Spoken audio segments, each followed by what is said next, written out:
So what does it take to actually win an election? I was doing a TV panel show a few minutes ago. That's why I'm dressed up. If you're watching on the YouTube channel or on the Substack, hertel.substack.com, or the Hertel YouTube channel, please subscribe to both. We'd sure appreciate it. But they asked a question and they left it open first, and the other guest kind of took the one I was going to talk about. I had to come up with something on the top of my head, and we were talking about coalitions. I don't think our news media does a great job of explaining coalitions in the way our system works. What we just saw in the 2024 presidential election was a coalition shift.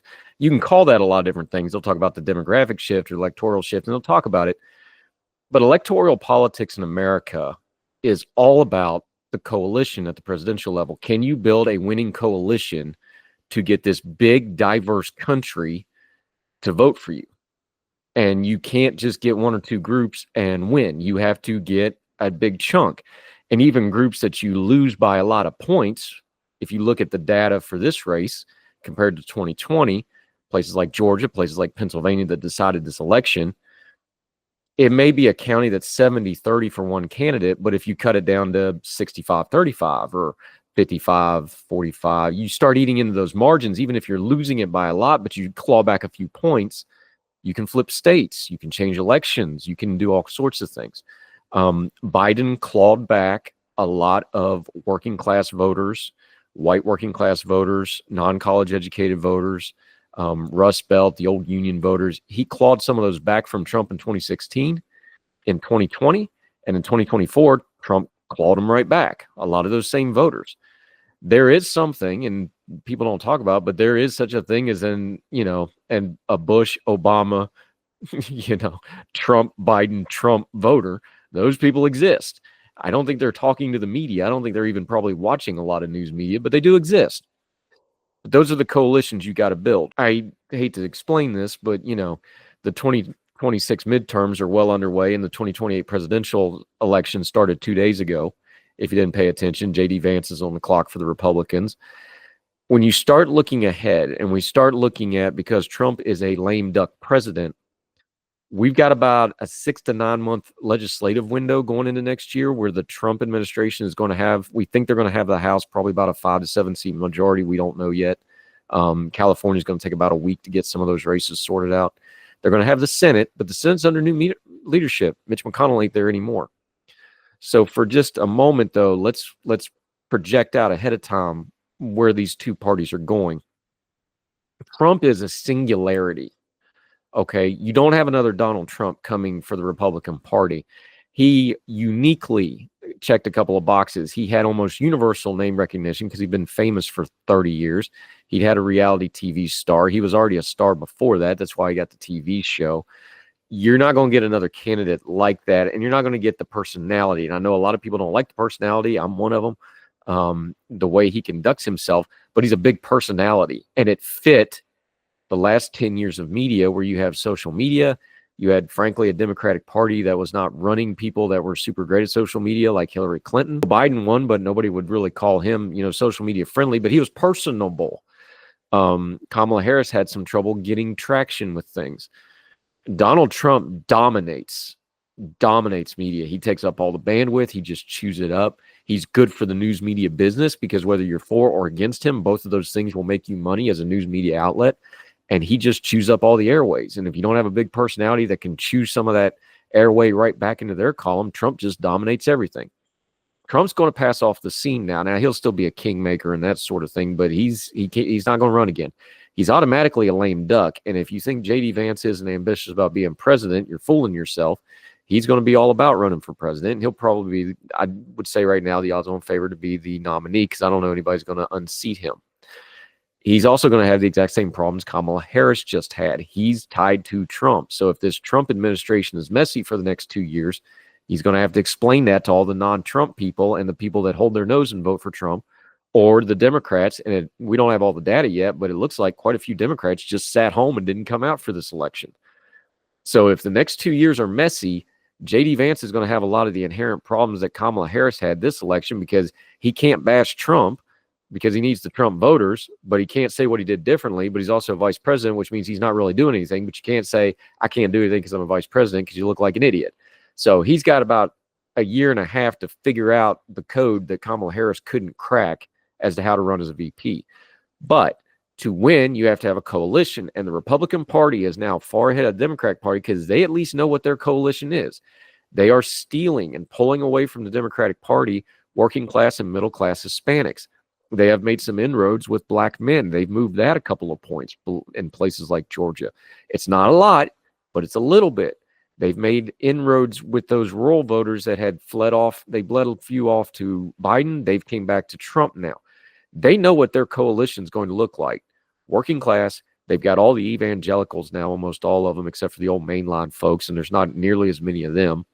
Evangelicals, pro-life, cultural conservatives, and that's pretty much their coalition now. And then they try to get the independents, who probably don't like all that stuff, but maybe the Democratic Party, when it gets a little too far to left or too progressive or doesn't have a charismatic candidate, won't just automatically vote for them. They have to have their vote earned, or they will sit home, which is the same as voting for the Republican in this case, or they will go and vote for the Republican with their nose held, like they've done for Trump here, it looks like.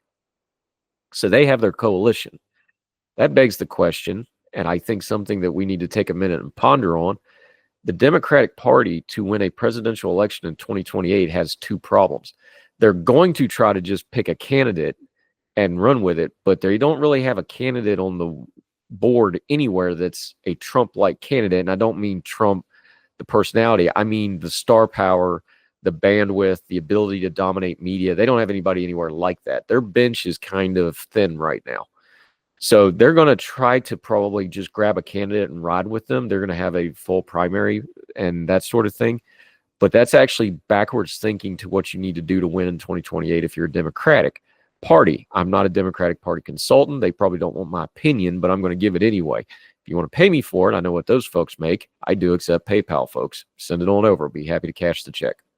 It's not going to change what I say, though. I don't think the Democratic Party not only doesn't have a coalition to win right now, I don't think they even know what that coalition looks like. There's going to be this eternal struggle with the progressive wing of the party that is really, really loud. They are really, really well funded. They are disproportionately represented in media, and they dominate social media, and they can't win a national election.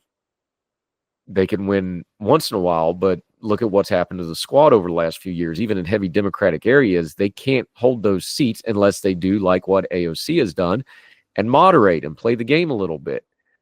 Those folks, a lot of them, they just demand the revolution all the time. What happens is, go read your history on Robespierre and all them, revolutionaries usually wind up being both the progenitors of a revolution, and then you wind up being the victim of the revolution when you don't revolution hard enough.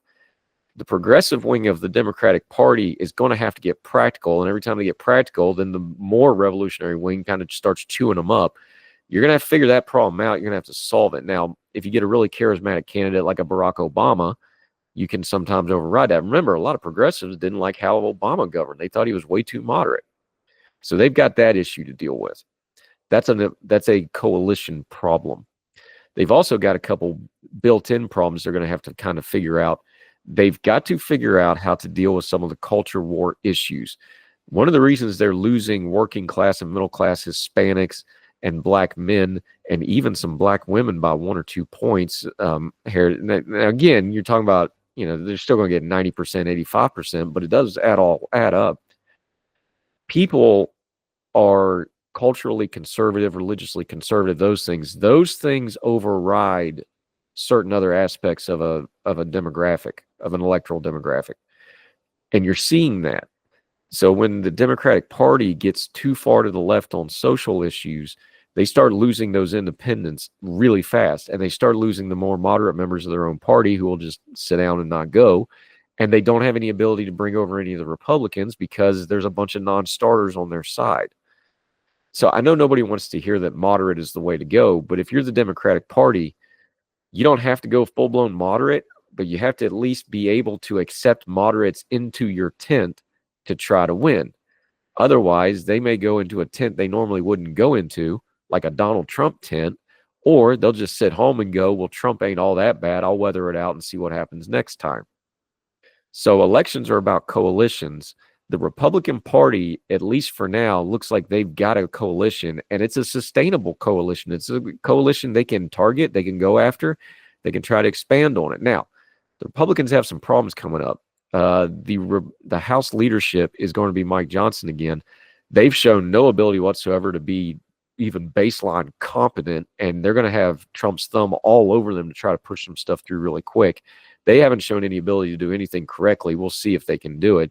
And the Senate leadership is all going to be new. Mitch McConnell ain't over there. And I know the MAGA people can't stand Mitch McConnell, but all that headline stuff that Trump crows about doing in his first term, the Supreme Court justices, the tax cuts, all that, Mitch McConnell ramrodded that stuff through. The new folks, whoever's going to be the Senate leader for the GOP, they're going to have a pretty good little majority, probably 3, 4, 5 seats, something like this. We'll have to see what the elections shake out.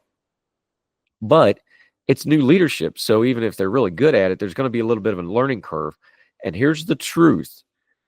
The Trump trifecta, really, when you get to January, they're only going to have about 6 to 9 months to really do whatever they're going to do and get some stuff done. And then this thing's going to bog down really, really quick. And then you're going to get into the midterm elections, which are probably going to go against the Republicans. And they've got some real issues going on. You know, they've promised to do something about inflation and consumer prices.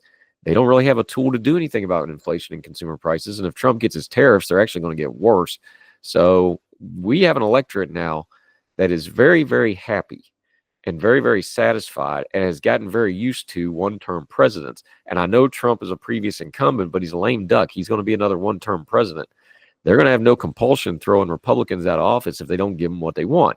They threw Biden, in there over Trump because they didn't like what was going on with COVID and some other things. They didn't give Harris a shot and punished her for the Biden administration's things with inflation and some other stuff. And she didn't really excite her base because the base didn't turn out. We're looking at the numbers now outside of the battleground states.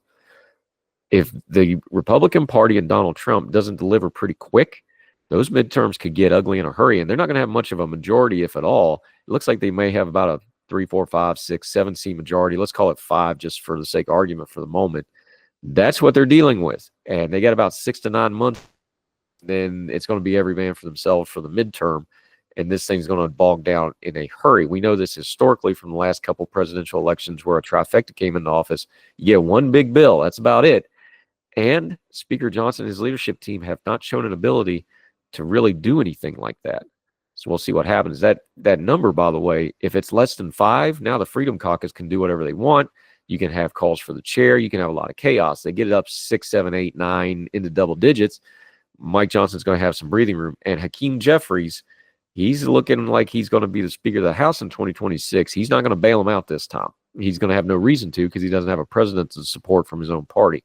So keep all that stuff in mind. But as we go forward, we don't want to overblow 2028 and 2026, but just kind of keep a filter that coalitions win those elections.